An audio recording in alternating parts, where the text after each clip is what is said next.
A young person recently asked me, um, how did I get in photography? What would be my advice on how to get into it themselves and the steps they need to follow.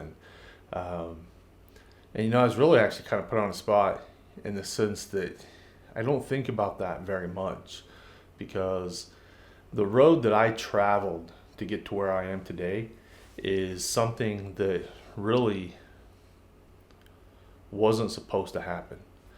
And I was really reminded of that this weekend. I've been doing a lot of thinking about that, but also with the very unfortunate loss of a friend, we had a vigil in Nickerson for the Jones family, and through that, I ran into my eighth grade science teacher.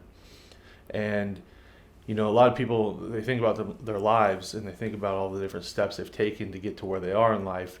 And some people can think all the way back to where it began, a particular incident or maybe a certain time in their life where they started to just really kind of put the pieces together.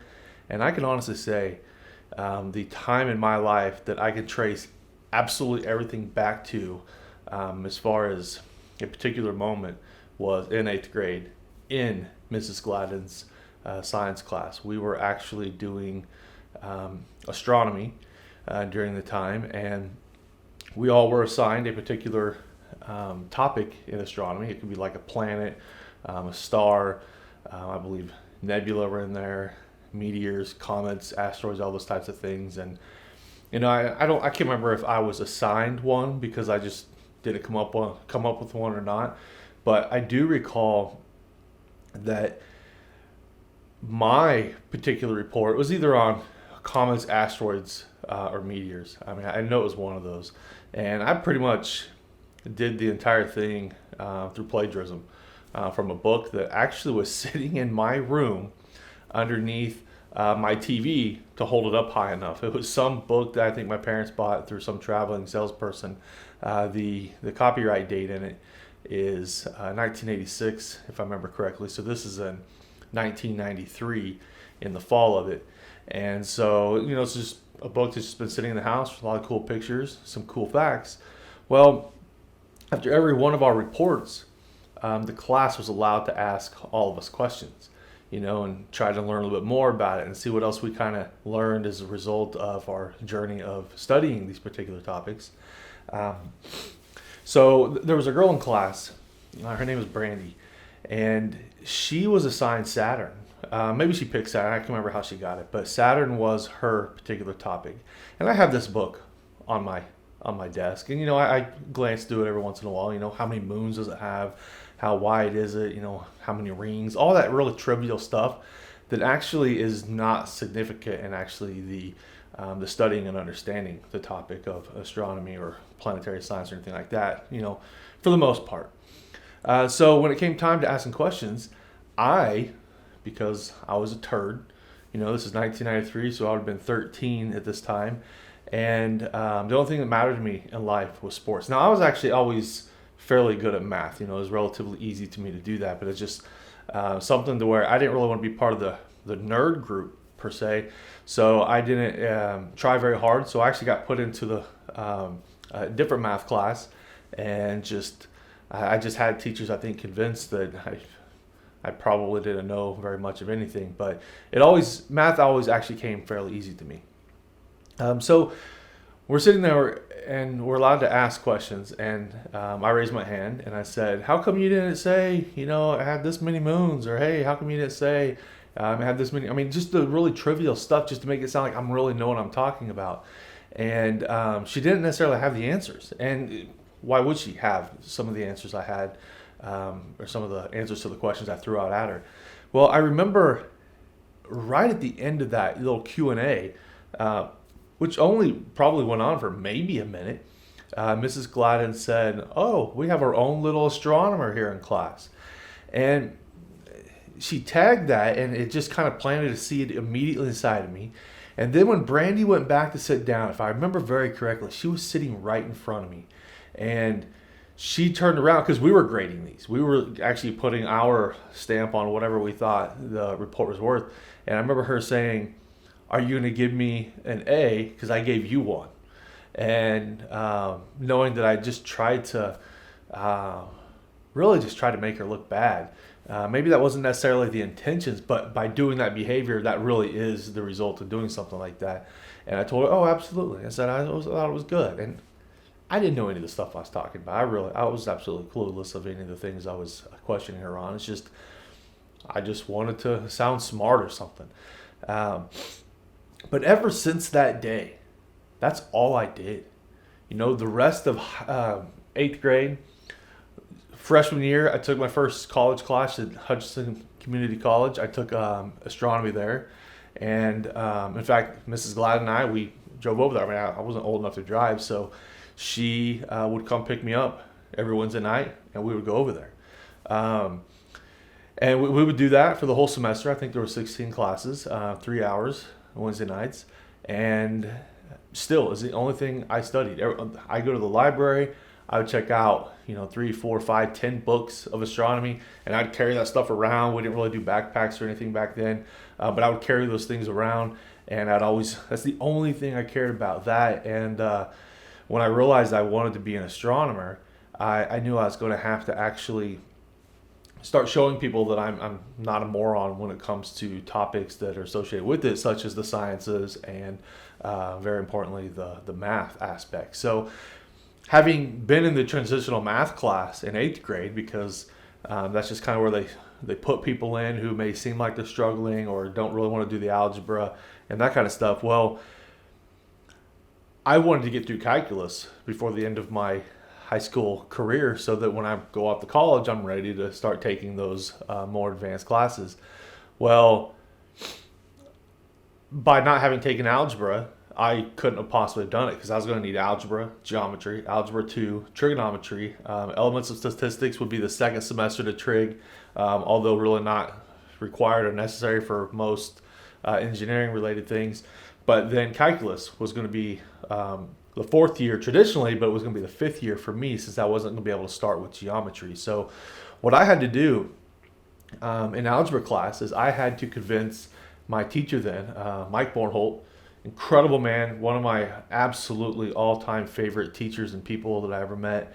And I remember him saying to me when I was kind of joking around with some people in class, and he said to me, and I don't know if I wasn't doing my homework or what, he goes, "Mr. Hempel, if you want me to recommend you to be able to do geometry and algebra 2 in the same year next year as a sophomore, you're going to have to convince me," type of thing. And it's like, crap, I'm going to actually have to kind of be a grown-up here and realize that if I want something bad enough, I'm going to have to do this. And so, I did it, and I then took geometry, and then I took algebra 2. And so at the end of my sophomore year, that summer, I took trigonometry at HCC, and then I took calculus in the fall while taking trigonometry again at Nickerson because they would not let me leap over, which I think is a very unfortunate flaw in our education system.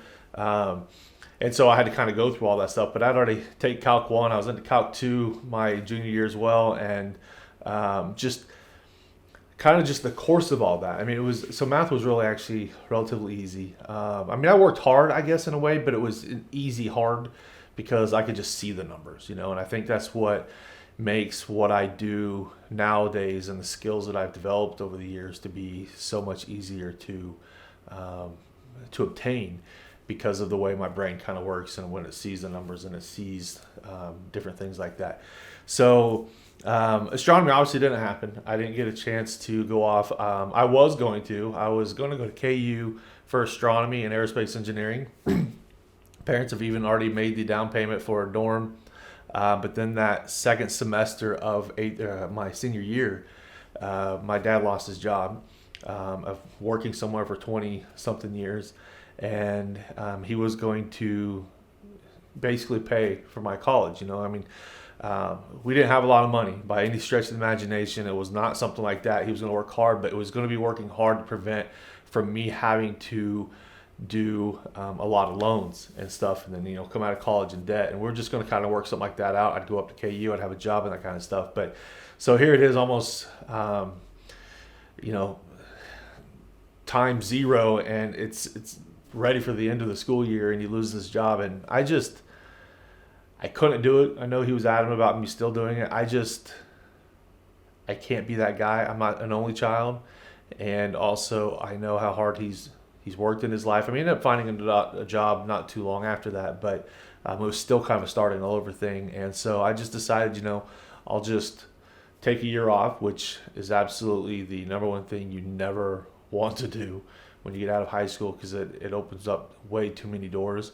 And I'm no exception to that.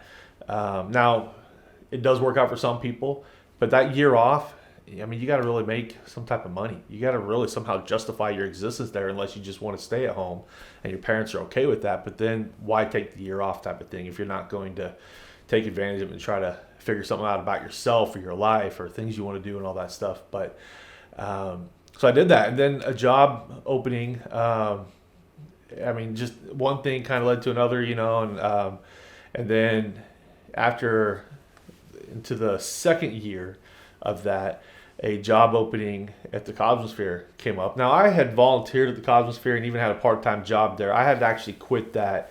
And it's another part of the story too. When I was 17, I joined the Army, went off to basic training. Well, I had to quit to do that.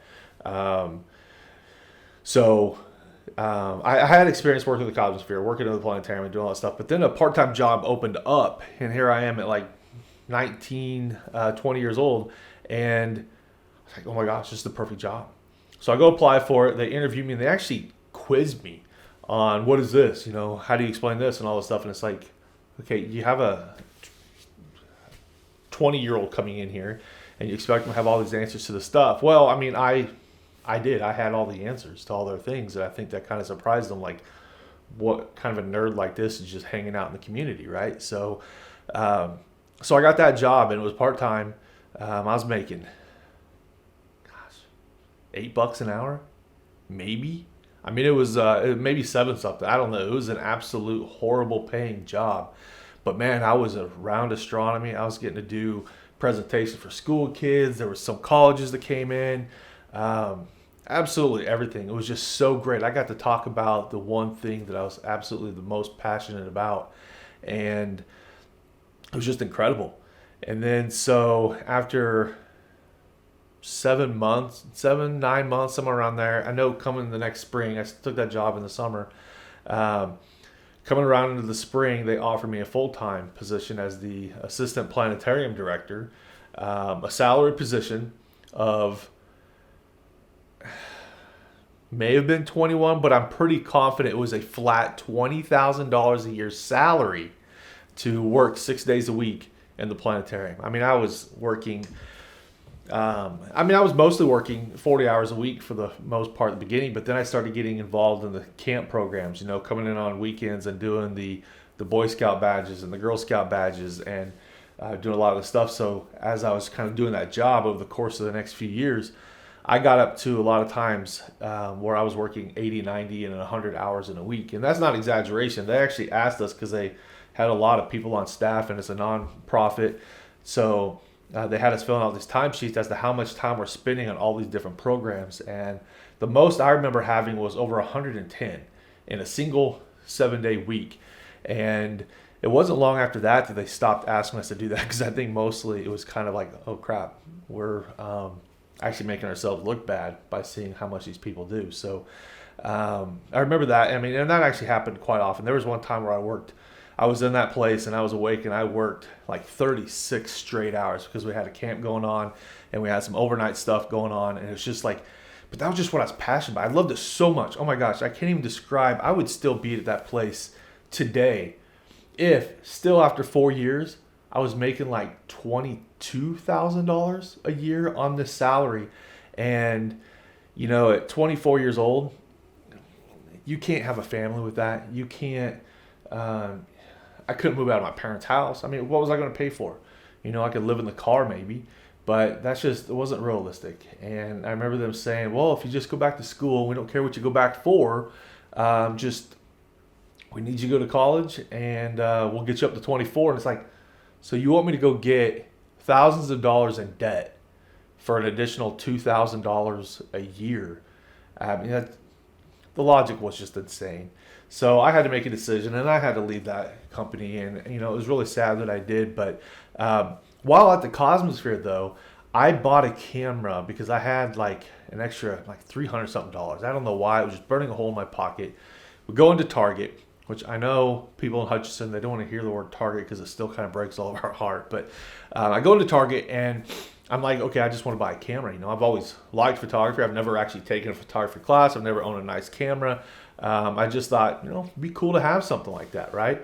So, and they had a Canon Rebel, the gray one that Andre Agassi was always promoting in commercials. And it was like $300 or something like that. And it came with the kit lens. And so I was like, I'm buying it. And it's film, So I go and I buy this. I believe that was a 2001. It may have been 2000. No, I'm pretty confident. It would have to be 2001. I'm pretty sure. So I buy this and I just start diving into it, and I take pictures, and then I started to develop a really good relationship with Jim Morris at Jim Morris Lab and Lens, and he was showing me all the cool new stuff. And this is about the time that digital started to kind of become mentioned and become a little bit more popular. And we were doing some test things with this, and it was by the end of the year 2002, while still working at the Cosmosphere, and I was also doing this photography, not on the side. It wasn't a business or anything, but it was a passion that I was starting to develop and do that stuff. Well, then the Cosmosphere hired me, in addition to being a staff person there, to take pictures of the summer camp for the last couple of years that I was there. And so we took, their astronaut photos, and through that also developed DVDs to where, these kids could put it in and they could have an interactive type of thing. So I kind of was dabbling a little bit in the whole concept of, okay, how can I make things work? How can I automate things? How can I make it aesthetically pleasing? And I'd actually probably find one of those things, because I'd be kind of curious to see if computers today would still actually see it the same way, because that's been, 18 years since I've done that. Well, so kind of getting that little bit of experience and kind of doing those types of things, I started to try to go and do more. And by that, I mean, I started to offer up doing like senior pictures. And then I was also doing some weddings. And I did everything film first, which anybody today who started with digital really has no idea. And I'm not saying this to sound like one of those old guys, but you really have no idea how much stress goes into film compared to digital now. Digital, you get to look at it. I mean, you get the instantaneous. I mean, I can literally see myself on two different screens right now. I got a microphone off to the left, and I can control all this lighting and things like that. If I don't like it, I literally get to throw it away. I don't have to wait until something gets developed to see how something turned out. So back then, just doing that forced you to know your camera. That forced you to know the science, the numbers, the film, the lenses, the lighting. You had to know everything, and you really even had to know your subject very well, because you had to anticipate those blinks. And you actually have to kind of watch them if they're blinkers. So right now you can literally just go hold down the shutter and take like 2 to 3 pictures at once. Within a second anyway. And one of those, likely they're not blinking. Unless they just straight up pass out, their eyes are probably going to be back to normal within a second or something. So we had that luxury. Even if you only do one shot at a time, which is perfectly fine, you could be that person who takes the picture and now looks at it. Okay, these cameras are designed to, by default normally, to give you a couple of seconds preview after you take the picture, because they think you want to do that and then look. And I'm just not one of those people, because thankfully I had the opportunity to learn. I had to know all the equipment. And so through that journey, so at the end of the Cosmosphere, that last year I worked there, I needed some extra income. So what I did is I took a job working part-time at the Hutch News, and just through working there in the pre-press department, and now working 7 days a week, 2 jobs, finally making between the two, I was probably up to $29,000 a year, getting to the point where I feel like maybe I can move out and have my own life. So I did. My brother and I eventually got an apartment, but I started meeting, some great people, some coworkers there that have been there for many years and was going to be there even after I left, technically. And one of the people that I really, really got to know very well, and I still consider myself a very good friend today, Travis Morrissey, incredible photographer. I don't think there could possibly be a better photojournalist. His handicap was always going to be his content. He was in Hutchinson, he was in our area, and the way he could still make some of those events just like, wow, really incredible. Really showed what he knew about the subject matter, and I mean he started film as well, and just if you're gonna do it, you might as well make it look great, type of thing. So it was always really great to kind of see the way he did that, because that's kind of the same philosophy I was carrying with a lot of things. And so through one thing led to another, and then eventually they joined. I believe they joined after maybe about the same time, but they joined the pre-press department and the IT department, even though the work was not the same. And then that person quit, and then I applied for the IT director job because I showed the ability to think about things. Well, I got the job, and they offered me a flat salary position of $40,000 a year doing IT. Now, I had basic understanding of computers. I mean, I could probably, I'm a fairly good salesman. I could probably convince people of a lot of things that I really don't actually know. When I was younger, that probably would have been more of an approach, because it is a little bit more competitive to get particular jobs or places, and then you can actually excel at them. Well, I got that job, and I had an awesome salary. I thought it was the most incredible thing in the world. Didn't need a penny more. This is the most I've ever seen. I don't think my family's ever made this kind of money. And this is like 2007, I think it was, when I got that.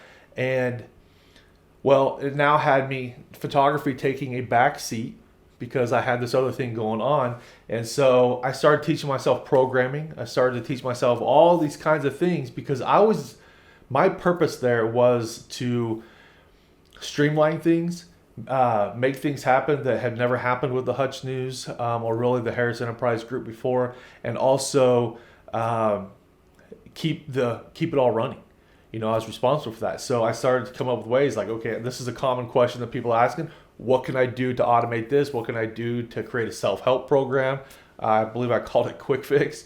That became really kind of a very popular word, because it would be one of those things where they can open up and then they can install things on their own just by going through this, and they can send me chat messages, notifications. I mean, I started developing those types of things, and that's really before I started to dive into, because we didn't at the time. We had Open Directory. We did not have Windows at all, anything like that, which was really a big game changer for what I was allowed to do.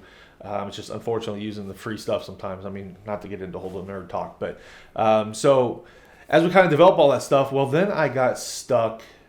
I didn't get stuck. So my fourth trip to Russia, which is the trip where Scarlett was born, I was there a lot of time by myself while Scarlett and Victoria was in the hospital for the first 5 days after she was born, and I wasn't allowed to visit or none of that stuff. So I stayed home back at the flat, and I was just teaching myself like web development, programming for that type of stuff, and going through like, what can I do? How do I create this? Because I want to share my daughter's life with this gallery. I want people to like.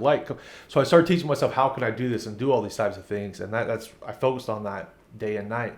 And then I get back and I focus on that even more and more and more. Now that I have this system that's pretty much self-running, well-oiled machine, I've taught myself, Cisco routing, and just a number of things. I mean, that's just kind of what I am. No matter what my job is, I think you owe it to yourself to master it in any way you possibly can, to not only so that you can tolerate doing it every day, but also to improve the lives of the people who depend on it, stuff like that. So I started to come up with all these different things. And so I created the garage sale site originally for the Hutch News. The one we have now actually looks completely different, but I developed that one for them originally. And then I did a lot of in-house stuff. They have a photo gallery that they still use that, God, I think it was like 30,000 lines of code is what I end up putting into that thing, which is pretty insane. But Travis and I, we worked on that. Like, he would have ideas what we should do and all this type of stuff, and I just got behind the keyboard. I was typing it up and making it happen. I mean, it was really, really elaborate, and it was really hard for me to leave that.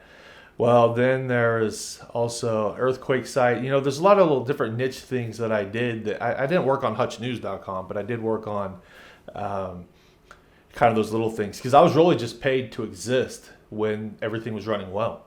And everything was running well because of the people we put in the right places, and also the automation and the notifications. Like, I had things going to where if the paper goes down in Salina, or the internet's not working or something, or the router's not responding, it would automatically notify me and tell me, and they don't start keeping a log. And I developed all those types of things. It was really pretty incredible. The classified system integration, a lot of that stuff.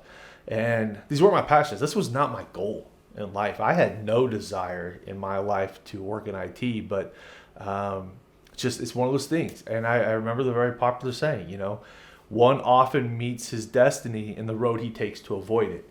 And that's how I really attribute my life, my success, my everything I know how to do today. Like, why does a guy who takes pictures, flies drones, shoots video, also develop garage sale websites, my website is all my custom code, all these types of things like that. How does that happen? Well, it's because I refuse to allow whatever I'm doing in life to be a waste, and if all you're doing, you're clocking in, you're going to work, and you're going home, and you're giving up 8 to 9 to 10, 12 hours of your day to something that you don't have a passion for, that you just really want to just become the best at.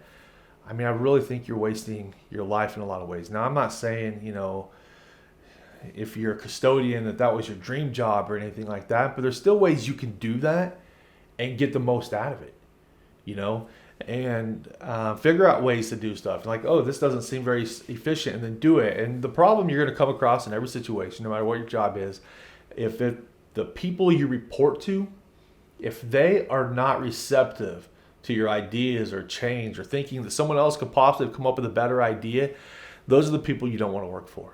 I mean, they're absolutely 100% the people you do not want to work for. You want to work for people that you're actually working with. So if all you say is, if you tell everybody like, hey, I work for this person, if you can't also say, I work with this person, you're working for the wrong person. I absolutely 100% mean that, because there's way too many supervisors out there, and just not enough doers. And there's a lot of supervisors that actually can do the work, and that's what I've always appreciated. Any job I've ever had is I've had to do the work, and even as a supervisor, I still did the work.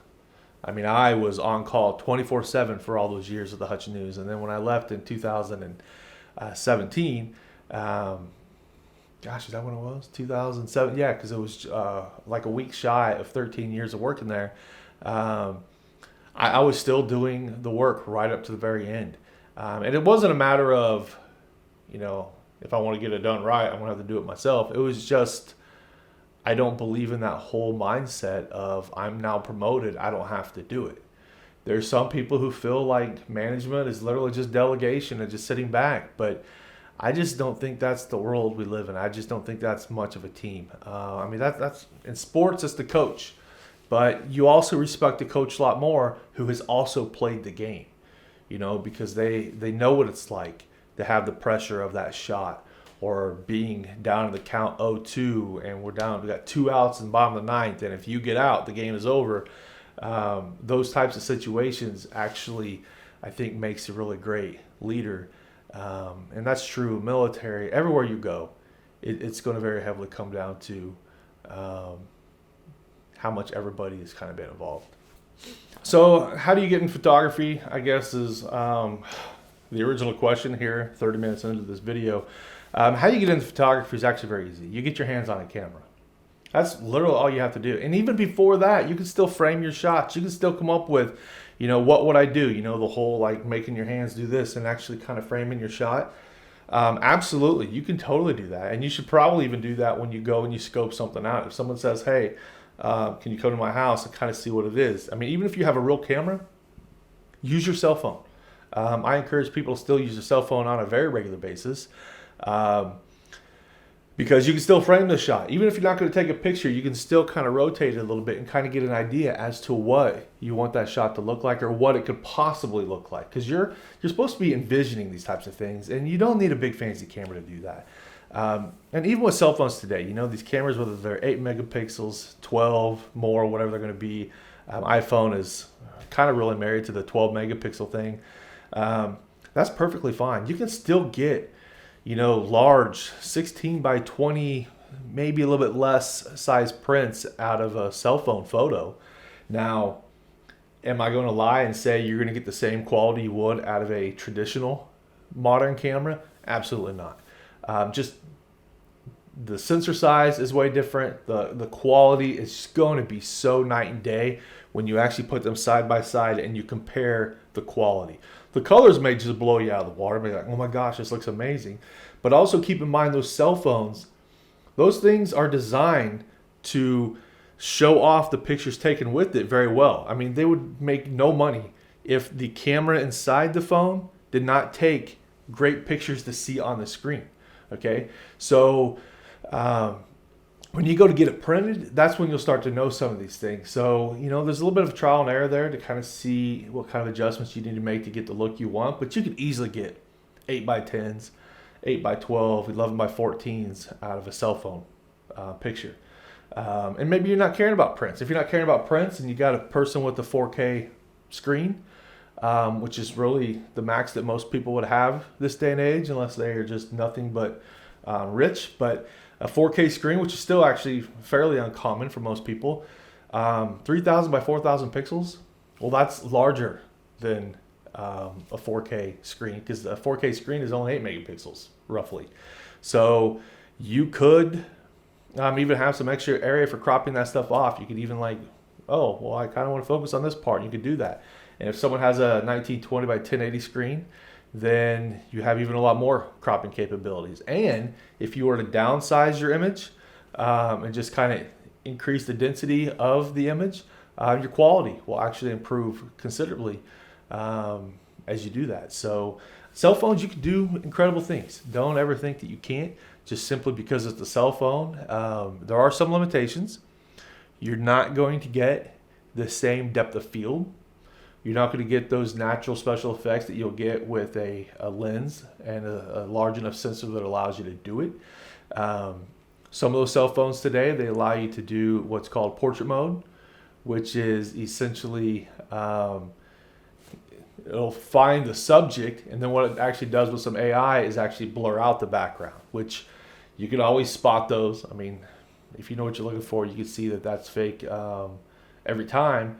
But in some situations, it works perfectly fine. It actually works really well if you have like a neutral background, a fairly neutral background, because it doesn't have to try to predict, oh, well, this is actually part of the thing. Because when you have wild hair, that stuff sometimes can kind of get thrown off a little bit. So you'll notice that their hair is a little blurry kind of in the corner here, but then something over here is in focus. And that's just not how the science of lenses work and light. So, but still, it's getting better every single day.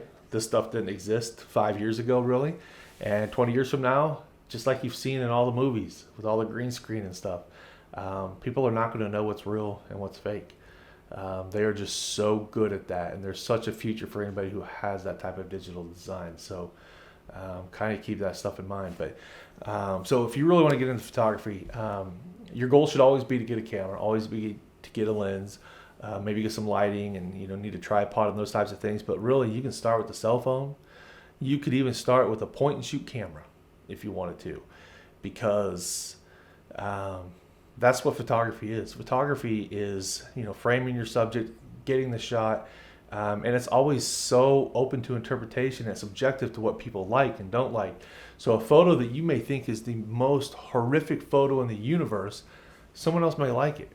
And so does that make you wrong? Does that make them wrong? No, it just means that that's what they like and this is what you like, and vice versa. You may think it's great. 500 people may think it absolutely stinks. And what you have to do is ask yourself, do you care what other people think, or do you care what you think? Because there is actually kind of a balance you probably want to come up there, because if you're trying to grow an audience, you can't just go against what everybody wants. unless you're trying to make a statement. And usually photography is not the type of thing of making a statement. You know, that's political stuff. That's standing up for human rights and things like that. And it's okay to stand against the grain on that. But with photography, you got to kind of ask yourself, you know, what do you want to do? But quality photography, if you're taking great pictures and you're following the rules and you're really putting in the effort and having the passion for it, ignore all the naysayers. Ignore all the people who are negative about it, because a lot of people, they just want to be negative. I mean, let's just be honest about that. So get your hands on that stuff. Get out there and just shoot, and shoot. Try with the different lightings. See where the sun's going to be. You're always welcome to send me a message or send me a text or call or whatever. We can always go shoot together. If you want any advice that I may have, my favorite passion about photography is probably actually the teaching of it. I'm not gonna lie, I probably love that more than anything, because I have put in the time, I have put in the expense, and I've really kind of put in the understanding of how things work. The astronomy stuff, the kind of cool thing that kind of made it all come together is, you know, knowing that the Earth rotates at the rate that it does, and that, you know, the moon is about a half a degree in the sky, and every 4 minutes the Earth rotates, you know, 1/360th of a degree basically, with a little bit of variation to that. So the moon, it moves twice its width in 4 minutes. So the moon and the sun, both similar in size, same dynamic. Now obviously they move a little bit different because we're also moving, and the moon is also revolving around the Earth as we're also rotating. So there's a little bit of variation to that, but basically it moves about twice its width in 4 minutes, which is equivalent to about 1 degree. So there's just so many things you could possibly do, and that's one thing I really appreciate about astronomy is I just kind of know the dynamics of how everything works up in the sky, so it makes it a lot easier for me. But through experience, you don't have to be some science nerd to understand all that stuff. You don't have to be a science or math nerd to understand photography. You just have to really just appreciate it and have the drive to go and do it. So hopefully you do. And yeah, don't let anybody tell you can't do it. The frustrating thing, I think, to a lot of people today is how many dozens of photographers there are in the area. So sometimes it may feel like you're just one of many people, and don't let that stand in your way of stuff either. You know, there's plenty of work to go around, but even if you're just doing it for the work, you're going to face burnout a lot easier than if you're just doing it because you love it and work is the byproduct. I mean, and that's what I stick to no matter what. If I ever got to the point where I will only pick up the camera because somebody's paying me, which there's plenty of photographers like that, I will stop picking up the camera, because I just can't operate like that. So let me know if you have any questions or anything. Sorry this is so long. I just kind of want to give everybody kind of like my journey to get to where I am today. I grew up in Nickerson, not a lot of people there. It was a family, and that's why the recent news is actually very hard on a lot of people because of just how much family it really is. So surround yourself with those people, and you'd be amazed as to what you could actually accomplish. So thank you very much.